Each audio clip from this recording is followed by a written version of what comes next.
Friends, welcome back to my YouTube channel. ನಾನು ಇವತ್ತು ನೀವು ಹೊಸದಾಗಿ ಯೂಟ್ಯೂಬ್ ಚಾನಲ್ ಓಪನ್ ಮಾಡ್ತಿದ್ದೀರಾ, ಇಲ್ಲ ಅಂತಂದರೆ ಇನ್ಸ್ಟಾಗ್ರಾಮಲ್ಲಿ ಯಾವುದಾದ್ರೂ ಬಿಸ್ನೆಸ್ ಥರ ಮಾಡಬೇಕು ಅಂತಿದ್ದೀರಾ ಅಂತಂದರೆ ನಿಮಗೆ ನಾನು ಕೆಲವೊಂದು ಟಿಪ್ಸ್ಗಳನ್ನ ಇವತ್ತಿನ ವೀಡಿಯೋದಲ್ಲಿ ತಿಳಿಸ್ಕೊಡ್ತೀನಿ. ಈ ವಿಡಿಯೋದಲ್ಲಿ ಯಾವುದೇ ಥರ ಎಂಟರ್ಟೈನ್ಮೆಂಟ್ ಇರಲ್ಲ, ಫುಲ್ ಏನಾದರೂ ಯೂಸ್ಫುಲ್ ಆಗಿರೋಂಥ ಟಿಪ್ಸ್ಗಳನ್ನ ಇವತ್ತಿನ ವೀಡಿಯೋದಲ್ಲಿ ನಾನು ನಿಮಗೆ ಹೇಳ್ತೀನಿ. ಬನ್ನಿ ವಿಡಿಯೋನ ಸ್ಟಾರ್ಟ್ ಮಾಡಿ. ರಾಧೆ ರಾಧೆ ರಾಧೆ ರಾಧೆ ಕಾಡಬೇಡ ಶ್ಯಾಮನ ನನ್ನ ಕಡೆಗೆ ನೋಡೆ ಗೆಳತಿ. ಫಸ್ಟ್ ಬಂದು ಮೇಯ್ನ್ ಆಗಿ ನೀವು ಯೂಟ್ಯೂಬ್ ಚಾನಲ್ನ ಗ್ರೋ ಅಪ್ ಮಾಡಬೇಕು ಅಂತಂದರೆ ಫಸ್ಟು ನೀವು ಯೂಟ್ಯೂಬ್ ಚಾನಲಲ್ಲಿ 1K ಸಬ್ಸ್ಕ್ರೈಬರ್ಸ್ ರೀಚ್ ಮಾಡಲೇಬೇಕು.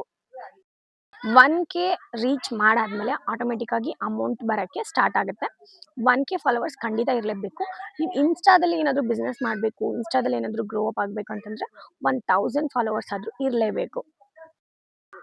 ಫಾಲೋವರ್ಸ್ ಏನೋ ನೀವು ಕಷ್ಟಪಟ್ಟು ಕಾಲು ಕೈ ಬಿದ್ದು ಮಾಡಿಸ್ಬಿಡ್ತೀರಾ, ಬಟ್ ಅವ್ರು ಲೈಕ್ ಹಾಕಲ್ಲ. ಯಾಕೆ ಅಂತಂದರೆ ನಮ್ಮವರೇ ನಮ್ಗೆ ಆಗಲ್ಲ. ಹೊರಗಡೆ ಫಾಲೋವರ್ಸ್ನ ಹೆಂಗೆ ಇನ್ಕ್ರೀಸ್ ಮಾಡಬೇಕಂತಂದರೆ ನೀವು ಡೈಲಿ ವೀಡಿಯೋಸ್ನ ಅಪ್ಲೋಡ್ ಮಾಡ್ತಾ ಇರಬೇಕು. ಡೈಲಿ ವೀಡಿಯೋಸ್ ಅಪ್ಲೋಡ್ ಮಾಡ್ತಾ ಮಾಡ್ತಾ ಏನಾಗುತ್ತೆ, ಜನಗಳಿಗೆ ಹೋಗಿ ವೀಡಿಯೋಸ್ ರೀಚ್ ಆಗುತ್ತೆ. ರೀಚ್ ಆದಾಗ ಅವ್ರೇನು ಮಾಡ್ತಾರೆ ಅಂತಂದರೆ ಏನೋ ಹೊಸ್ದಾಗೇನೋ ಟ್ರೈ ಮಾಡ್ತಿದ್ದಾರೆ ಅಂತ ಲೈಕ್ ಆಗ್ತಾರೆ. ಫಸ್ಟ್ ನೀವೊಂದು ತಿಳ್ಕೊಳ್ಳಿ, ಯಾವ ವೀಡಿಯೋಗೆ ಜಾಸ್ತಿ ಲೈಕ್ ಬಂದಿರುತ್ತೋ, ವ್ಯೂವರ್ಸ್ ಬಂದಿರುತ್ತೋ ಆ ಥರ ವೀಡಿಯೋಸ್ಗಳನ್ನ ಮಾಡೋಕ್ಕೆ ಜಾಸ್ತಿ ಮಾಡೋಕ್ಕೆ ಟ್ರೈ ಮಾಡಿ. ಇನ್ಸ್ಟಾಗ್ರಾಮಲ್ಲಿ ಸೇಮ್. ಇನ್ಸ್ಟಾಗ್ರಾಮಲ್ಲಿ ಸ್ಟಾರ್ಟಿಂಗ್ ಟೈಮಲ್ಲಿ ಏನು ಮಾಡಿ ಗೊತ್ತಾ, ಸ್ವಲ್ಪ ರೀಲ್ಸ್ ಎಲ್ಲ ಮಾಡೋದು, ಸ್ವಲ್ಪ ಫಾಲೋವರ್ಸ್ ಇನ್ಕ್ರೀಸ್ ಮಾಡೋಕ್ಕೆ ಟ್ರೈ ಮಾಡಿ. ಸ್ಟಾರ್ಟಿಂಗೇ ನೀವು ಬಿಸ್ನೆಸ್ ಮಾಡೋಕೆ ಹೋದ್ರೆ ಅದಕ್ಕೆ ಕಾರಣಕ್ಕೂ ಅದು ರೀಚ್ ಆಗಲ್ಲ. ಅದು ಲಕ್ಕಿದ್ರೆ ಮಾತ್ರ ರೀಚ್ ಆಗುತ್ತೆ. ಸೊ ನೀವು ಸ್ಟಾರ್ಟಿಂಗಲ್ಲಿ ರೀಲ್ಸ್ ಮಾಡೋದು, ಸ್ವಲ್ಪ ಇನ್ಸ್ಟಾಗ್ರಾಮಲ್ಲಿ ಆ್ಯಕ್ಟಿವ್ ಆಗಿರಿ. ಇನ್ಸ್ಟಾಗ್ರಾಮಲ್ಲಿ ಆ್ಯಕ್ಟಿವ್ ಆಗ್ತಾ 1K ಫಾಲೋವರ್ಸ್ ಆದಮೇಲೆ ನೀವು ಬಿಸ್ನೆಸ್ ಥರ ಏನಾದರೂ ಸ್ಟಾರ್ಟ್ ಮಾಡಿ. ಸಿಂಪಲ್ಲಾಗಿ ಹೇಳ್ಬೇಕು ಅಂತಂದರೆ ಫ್ರೆಂಡ್ಸ್, ಒಂದಂತೂ ನಿಜ ಏನಂತಂದರೆ, ವೀಡಿಯೋಸ್ ನೀವು ಅಪ್ಲೋಡ್ ಮಾಡ್ತೀರಲ್ವಾ, ನಿಮಗೆ ಫಾಲೋವರ್ಸ್ ಇರ್ಬೋದು, ಬಟ್ ಲೈಕ್ಸ್ ತುಂಬ ಕಮ್ಮಿ ಬೀಳುತ್ತೆ. ಯಾಕಂತಂದರೆ ವ್ಯೂವರ್ಸ್ ಕಮ್ಮಿ ಇರೋದ್ರಿಂದ, ವ್ಯೂವರ್ಸ್ ಕಮ್ಮಿ ಬಂದಾಗ ಸೊ ಲೈಕ್ಸ್ ಕಮ್ಮಿ ಬರುತ್ತೆ, ಇಲ್ಲ ವ್ಯೂವರ್ಸ್ ಇದ್ದರೂ ಲೈಕ್ ಕಮ್ಮಿ ಬರುತ್ತೆ. ಬಟ್ ಒಂದು ತಿಳ್ಕೊಳ್ಳಿ, ನೀವು ಲೈಕ್ ಬರ್ತಲ್ಲ, ಇಲ್ಲ ಇನ್ಸ್ಟಾದಲ್ಲಿ ರೀಚ್ ಆಗ್ತಲ್ಲ ಅಂತ ನೀವು ಎಕ್ಸ್ಟ್ರಾ ಏನೂ ಮಾಡೋಕ್ಕೆ ಹೋಗ್ಬೇಡಿ. ಫೇಕ್ ಫಾಲೋವರ್ಸ್ ಹಾಕ್ಸ್ಕೊಳ್ಳೋದು ಹಂಗೆಲ್ಲ ಮಾಡಿದಾಗ ಅದು ಅಕೌಂಟ್ ಅಷ್ಟೊಂದು ರೀಚ್ ಆಗಲ್ಲ, ವ್ಯೂವರ್ಸ್ ಹೋಗಲ್ಲ. 2 ವರ್ಷ ಆಗಲಿ 3 ವರ್ಷ ಆಗಲಿ ಸ್ಲೋ ಆಗಲಿ ನಿಧಾನವಾಗಿ ಟ್ರೈ ಮಾಡಿ, ನಿಧಾನವಾಗಿ ರೀಚ್ ಆಗಿ. ಒಂದೇ ಸಲ ಮೇಲೆ ಹತ್ಬಿಟ್ರೆ ದುಬುಕ್ಕಂತ ಕೆಳಗಡೆ ಬಿದ್ದುಬಿಡ್ತೀವಿ.